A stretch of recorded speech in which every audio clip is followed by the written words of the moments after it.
Right Srinivas Chowdary గారు మళ్ళీ వస్తాను మీ దగ్గరికి. మనతోటి చీకటి వంశీదీప్ గారు ఉన్నారు, జనసేన పార్టీ నాయకులు. వంశీ గారు గుడ్ మార్నింగ్ అండి. Very good morning sir. మీకు ప్యానల్లో ఉన్నటువంటి మిగిలిన నాయకులకి అదేవిధంగా ప్రేక్షకులకు అందరికి కూడా నా నమస్కారాలు సార్. అన్నా చెల్లెల వార్ కూడా ఇది ఒక అంటే సీరియస్ వారా కాదా అనేది కూడా కొంత అనుమానం ఉండేది. కాకపోతే ఇప్పుడు క్లియర్గా తెలిసిపోతూ ఉందన్నమాట.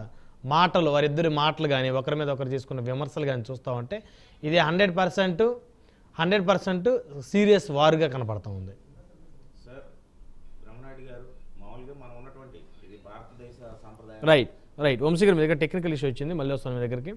రైట్ రాజీవ్ గాంధీ గారు ఉన్నారు మనతోటి, వైఎస్ఆర్ కాంగ్రెస్ పార్టీ నాయకులు, అధికార ప్రతినిధి. రాజీవ్ గాంధీ గారు గుడ్ మార్నింగ్ అండి.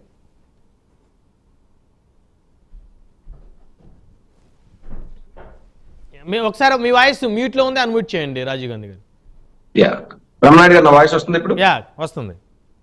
బ్రహ్మనాయుడు గారు, మీకు మీతో పాటు పాల్గొన్న ప్యానలిస్టులకి, ప్రైమ్ 9 టీవీ న్యూస్ ఛానల్ వీక్షకులందరూ కూడా నా హృదయపూర్వక నమస్కారాలు, శుభోదయం. చెప్పండి సార్. సార్, అన్నా చెల్లెల వార్ ఎవరికి లాభం, ఎవరికి నష్టం? శృతి మించిన నష్టాలు బేరేజ్ వేసుకోవడానికి ఇది వ్యాపారం కాదు, బట్ రాజకీయంగా భారతదేశ ప్రజాస్వామిక చరిత్రలో తోడుగోడలు చెరుకో పార్టీలో ఉంటూ సోనియా గాంధీ గారు, మేనకా గాంధీ గారు దెబ్బలాడుకున్నాం మనం చూసాం. రాహుల్ గాంధీ అటుంటే వరుణ్ గాంధీ అటున్న పరిస్థితులు చూసాం. పరకాల ప్రభాకర్ గారు టీడీపీలో ఉంటే నిర్మలా సీతారామన్ గారు కేంద్ర మంత్రిగా బీజేపీలో, పురంధరేశ్వర్ గారు బీజేపీలో ఉంటే వాళ్ళ హస్బెండ్ గారేమో వైఎస్ఆర్ కాంగ్రెస్ పార్టీలో. సో ఇలా ఏంటంటే చంద్రబాబు నాయుడు గారు ఓ పార్టీలో ఉంటే హరికృష్ణ గారు మరో పార్టీలో. సో ఇవన్నీ ఏంటంటే కుటుంబ సభ్యులు ఇతరితర రాజకీయ పార్టీల్లో చేరి ఒకరినొకరు విమర్శించుకోవటం, ఇంకోటం ఈ రాష్ట్రంలో కానీ దేశ ప్రజాస్వామిక చరిత్రలో కానీ ఇది పెద్ద కొత్త ఏం కాదు, ఇది పెద్ద గొప్ప విషయం కాదు. ఒకటి. రెండు, షర్మిలమ్మ గారి గురించి షర్మిలమ్మ గారు అనేక కామెంట్స్ ఇప్పటి వరకు వైఎస్ఆర్ కాంగ్రెస్ పార్టీ మీదో, జగన్మోహన్ రెడ్డి గారి మీదో, మా ప్రభుత్వం మీదో చేయటం జరిగింది. అయితే దేనికైనా ఒక లిమిట్ ఉంటది.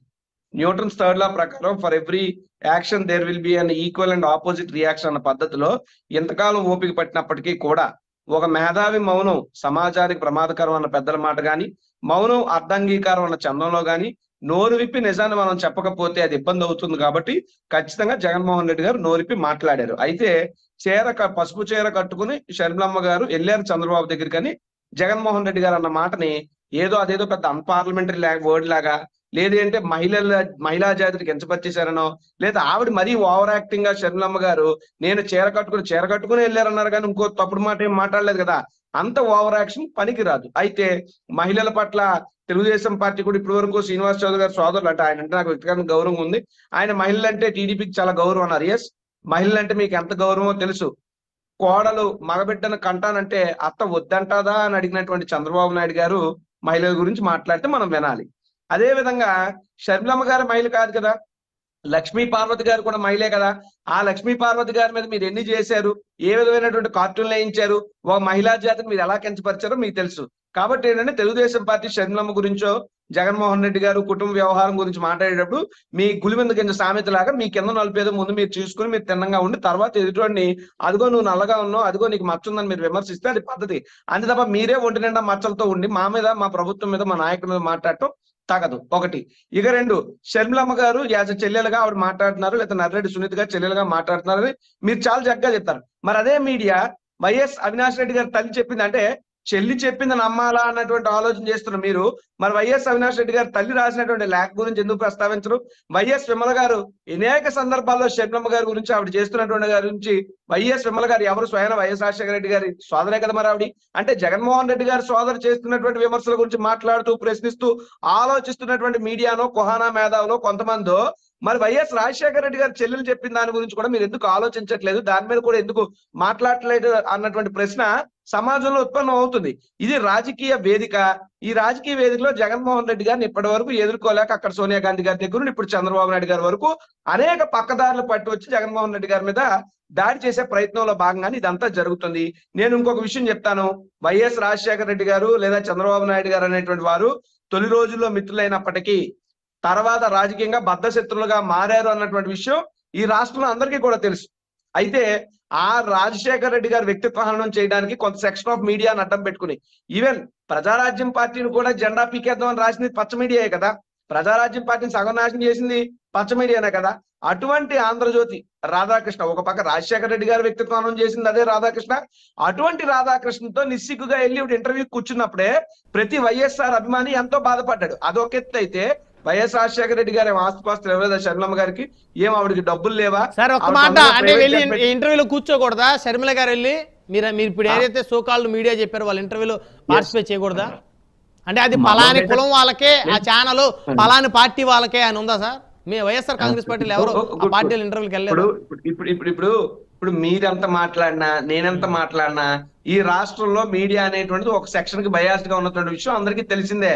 మనం ఏదో టీవీ స్క్రీన్ కి మాట్లాడుకుంటే కాదు కదా, వాస్తవాన్ని మనం మాట్లాడుకోవాలి. ఆ రాధాకృష్ణ, ఆ ఆంధ్రజ్యోతి, ఆ ఈనాడు, ఆ వారంతా కూడా వైఎస్ రాజశేఖర రెడ్డి గారి మీద ఏ విధంగా కక్ష కట్టారో అందరికీ తెలిసిందే కదా. ఆయన వ్యక్తిత్వాన్ని ఏ విధంగా చేశారో అందరికీ తెలిసింది కదా. అంటే తన తల్లినో తన తండ్రినో తిట్టినోళ్ళ దగ్గరికి వెళ్ళి కూర్చుని నువ్వు ఏకైక పక్కలు నవ్వుతావు అంటే అది నీ ఇష్టం, నీ వ్యక్తిత్వం, మాకు సంబంధం లేదు. బట్ నేను మామూలు వ్యక్తులు మాట్లాడుకునే అంశాన్ని ఇక్కడ ప్రస్తావించాను. దాంతో పాటు నెక్స్ట్ చెప్పబోయే అంశం ఇంపార్టెంట్. వైఎస్ రాజశేఖర రెడ్డి గారు ఆ మాత్రం డబ్బులు ఇచ్చారు కదా షర్మిలమ్మ గారికి, ఆస్తిపాస్తులు ఏవో ఇచ్చారు కదా, ఇచ్చే వెళ్ళారు కదా. ఆయన నీకంటూ సొంతంగానో ప్రైవేట్ గానో జెట్ ఫ్లైట్ వేసుకుని నీ కొడుకు పెళ్లికి కార్డులు పంచేంత స్థాయి లేదా షర్మిలమ్మ గారికి? అంతకు కూడా తికానా లేకుండా దిగజారిపోయింది ఆవిడ. ఏమండి సీఎం రమేష్ ఫ్లైట్లకి తిరగాల్సినటువంటి దౌర్భాగ్య పరిస్థితి ఎందుకండి ఆవిడ? Who is CM Ramesh? ఎవరు రుత్విక్ ఫ్లైట్స్? ఎవరు ఏ పార్టీకి సంబంధించినటువంటి వాళ్ళు? అంటే చంద్రబాబు నాయుడు తన కుటుంబాన్ని ఎలాగ వదిలేశాడో, తన తల్లికి తలకొరువు పెట్టకుండా ఎలాగ వదిలేశాడో, తన తమ్ముని ఏ విధంగా గొలుసులతో కట్టి పక్కన పెట్టేశాడో, తన మామని ఏ విధంగా వెనుపోటు పొడి చంపేశాడో, తన కుటుంబాన్ని అంతటినీ కూడా పక్కకు దోసి తానే ఎలాగ ఎదిగాడో అదే విధంగా మిగతా వారందరూ ఉంటారు అనుకోవడం అది చంద్రబాబు నాయుడు లోపం, తెలుగుదేశం పార్టీ లోపం. పచ్చగా వచ్చిన లోకం అంతా పచ్చగా కనబడుతుందట. మేమైతే ఈ రోజుకి చెప్తున్నాం, షర్మిలమ్మ గారు చేస్తున్నటువంటి మాటలు, దాడి చాలా తీవ్ర స్థాయిలో ఉన్నాయి. ఆవిడ దానికి తర్వాత రోజుల్లో బాధపడుతుంది. ఎందుకంటే ఇదంతా కూడా ఒక హిట్లర్ సినిమా కనబడుతుంది నాకు. మీరు చిరంజీవి గారి ఫ్యాన్స్ కాబట్టి మీకు హిట్లర్ సినిమా తెలుస్తుంది. హిట్లర్ సినిమాలో ఒక్క నిమిషం శ్రీనివాస్ చౌదరి, హిట్లర్ సినిమాలో అన్న చిరంజీవి గారికి చాలా ప్రేమ చెల్లెళ్ళంటే, కానీ హిట్లర్ సినిమాలో చిరంజీవి గారు చాలా కష్టపడి పాపం కూలి పని చేసి మరీ పెంచాడు. కానీ ఇక్కడ ఏం జగన్మోహన్ రెడ్డి గారు ఏమి కూలీ నాలి చేసి చెల్లెల్ని పెంచి పెంచే పరిస్థితి కాదు. రాజశేఖర రెడ్డి గారు అందరికి బంగారు భవిష్యత్తు ఇచ్చారు, బంగారు బంగ్లా ఇచ్చారు. చెప్తాను వినండి. మీరు కూలీ నాలి చేసి పెంచలేదు జగన్మోహన్ రెడ్డి గారు షర్మిలమ్మ అన్నారు. ఎస్, రాజశేఖర రెడ్డి గారు కూడా ఏమి కూలీ నాలి చేయలేదు సార్. Is a doctor. అందుకనే నేను హిట్లర్ సినిమా కన్నా ఇక్కడ రియాలిటీ కంపేర్ చేయొద్దన్నాను అంతే. అదే రియాలిటీయే చెప్తున్నాను. కూలీ నాలి చేసే పంచక్కర్లా, రాజకీయంగా కష్టకాలంలో ఉన్నారు. ఆయన జైల్లో ఉన్నప్పుడు కూడా ఈవిడికి ఎంత డైరెక్షన్స్ ఇచ్చి ఈవిడితో ఈవిడిని ఎలా నడిపించారో ఇవన్నీ కూడా అందరికీ తెలుసు. ఆయనకి చెల్లి అంటే మరో కూతురని ఆయన ఎన్నిసార్లు ప్రేమను ఆయన బహిరంగంగా కానీ అంతర్గతంగా కానీ వాళ్ళు ఎంత అన్యోన్యంగా ఉండారో రాష్ట్రం మొత్తం తెలుసు. అయితే ఆ చిరంజీవి గారి సినిమా నేను ఎందుకు ఎగ్జాంపుల్ చెప్పాను? విలన్ల మాట నమ్మేసి సొంత అన్నని ద్వేషించి తిట్లు తిట్టి ఆ అన్నను చావునే కోరుకుంటారు ఆ సినిమాలో చెల్లెళ్ళు. బట్ క్లైమాక్స్ వచ్చిన తర్వాత అన్న ప్రేమ ఏంటో అర్థం చేసుకుని అన్న పంచకే వస్తారు. అదే విధంగా షర్మిలమ్మ గారు ఇప్పుడు ప్రస్తుతానికి విలన్ లాంటి చంద్రబాబు నాయుడు గారి ట్రాప్ లోనో, తెలుగుదేశం పార్టీ ట్రాప్ లోనో, పచ్చ మీడియా ట్రాప్ లోనో ఉన్నారు. కానీ భవిష్యత్తు రోజులో వాళ్ళకి నిజానిజాలు తెలుస్తాయి. అప్పుడు వస్తారు. ఆ రోజు వాళ్ళు చేసినటువంటి తప్పు ఏంటో, వాళ్ళ బాధ ఏంటో అప్పుడు పడతారు. బట్ ఒకటి రాజీవ్ గాంధీ గారు పసుపు చీర కట్టుకుంటే తప్పేంటి? అంటే పసుపు అంటే తెలుగుదేశం పార్టీ పేటెంట్ రైటా? అంటే మీరు కాదని అంటారా? రాజకీయంగా మాట్లాడుకుందాం. మనం జనరల్ గా పసుపు అంటే కాదు, పసుపు అనేటువంటిది ఒక యాంటీబయాటిక్. పసుపు అనేటువంటిది ఎందుకంటే మా ప్రాంతంలో, మా విశాఖ జిల్లాలో, మా నర్సీపట్నంలో, మా పాడేరులో పసుపు ఎక్కువగా పండుతుంది, తప్పేం కాదు. బట్ రాజకీయంగా పసుపు దళం అని ఎవరినంటారు? తెలుగుదేశాన్ని అంటారు. ఎర్ర సైన్యం అని ఎవరినంటారు? కమ్యూనిస్టులను అంటారు. లేకపోతే కాషాయ దళం అని ఎవరినంటారు? బీజేపీని అంటారు. మా పార్టీ చేస్తే బ్లూ వైట్ గ్రీన్, సరే వాళ్ళు మమ్మల్ని ఏదో విధంగా విమర్శించడానికి అంటారు. లేదా ఇప్పుడు పచ్చ మీడియా అని ఎవరిని అంటారు? తెలుగుదేశం వాళ్ళు అంటారు. ఈ రాజకీయంగా మీకు కూడా తెలిసినవే కదా బ్రహ్మనాయుడు గారు, మీరు కూడా మిగతా వాళ్ళగా పసుపు అంటే తెలుగుదేశం పేటెంట్ రైట్ అంటే ఇంకా అయితే రేపటి నుంచి ఎవరు పసుపు శారీలు కట్టుకోకూడదు, పసుపు చొక్కాలు వేసుకోకూడదు, నాన్ టీడీపీ తెలుగుదేశం కాని వాళ్ళు ఎవరు కూడా పసుపుకు సంబంధించినటువంటి ఏవి కూడా నాన్ టీడీపీ అనలా. ఇప్పుడు మీరే ఉన్నారు, మీరు రేపు పసుపు చొక్కా వేసుకుని ఇదే డిబేట్ లో మీరు కూర్చోండి బ్రహ్మనాయుడు గారు, కింద వచ్చి మీ కామెంట్స్ చూడండి బ్రహ్మనాయుడు గారు. నేనేమన్నా ఇది నేను వ్యక్తిగతంగా అన్న కాదు, మీకు ఎగ్జాంపుల్ చెప్తాను. తర్వాత ఇంకో విషయం కీలకమైన పాయింట్ ఏంటంటే, రాయలసీమలో మహిళల గురించి ఎవరో మాట్లాడరు, రాయలసీమలో మహిళల మీద అంటారు అని ఎవరో అన్నారు. సరే ఏమంటారో పక్కన పెడితే, రాయలసీమలో రాజకీయాలు చేసినటువంటి మహిళా నాయకుల గురించి నేను చెప్తాను. ఇప్పుడు పరిటాల సునీత గారు రాయలసీమ రాజకీయాల నుంచి వచ్చారు. ఆవిడ ప్రత్యర్థులు ఎన్ని విమర్శలు చేశారు, ప్రత్యర్థులు ఆవిడ ఎన్ని విమర్శలు చేశారు తీయండి.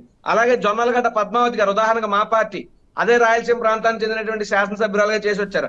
ఆవిడ ఇదే తెలుగుదేశం పార్టీ అధ్యక్షుడు నారా చంద్రబాబు నాయుడు ఎన్ని తిట్లు తిట్టాడో తీయండి బయటికి. అదే విధంగా శోభా నాగిరెడ్డి గారు అదే రాయలసీమ ప్రాంతం నుంచి వచ్చారు. ఆ శోభా నాగిరెడ్డి గారు ఈ తెలుగుదేశం వాళ్ళు ఎన్ని తిట్లు తిట్టారో అవన్నీ తీయండి. అదే విధంగా ఇప్పుడు అన్నా చెల్లెళ్ళు ఎక్కడ ఉండరు రాయలసీమలు అన్నారే. ఫర్ ఎగ్జాంపుల్ బైరెడ్డి సిద్ధార్థ రెడ్డి మా పార్టీలో ఉంటే బైరెడ్డి శబరి వాళ్ళ పార్టీలో ఉన్నారు. ఇంకా వస్తే అదే బ్రహ్మానంద రెడ్డి లేదా అదే శోభా నాగిరెడ్డి గారి కూతుర్లకు కూడా వైరం వచ్చింది రాజకీయంగా. సో ఇలా చూసుకుంటూ పోతే రాజకీయాల్లో కుటుంబ సభ్యుల మధ్య వైరాలు ఉండవు లేకపోతే ఉండకూడదని రూల్ ఏం లేదు.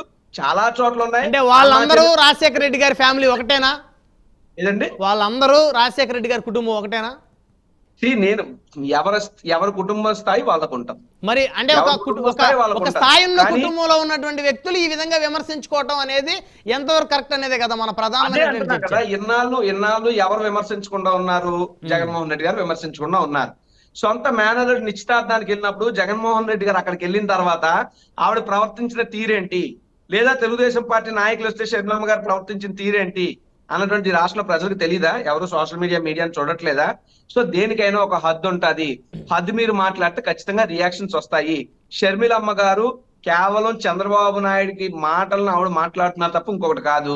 ఇంకా మీరు అవకాశం ఇస్తానంటే ఆవిడ చేసినటువంటి అనేక విమర్శలకు నేను సమాధానం చెప్తాను. బట్ ఇట్స్ అప్ మీరు చెప్పమంటే ఇంకొక 3 ముక్కలు నేను చెప్తాను. మళ్ళీ వస్తాను మీ దగ్గరికి రాజీవ్ గాంధీ గారు.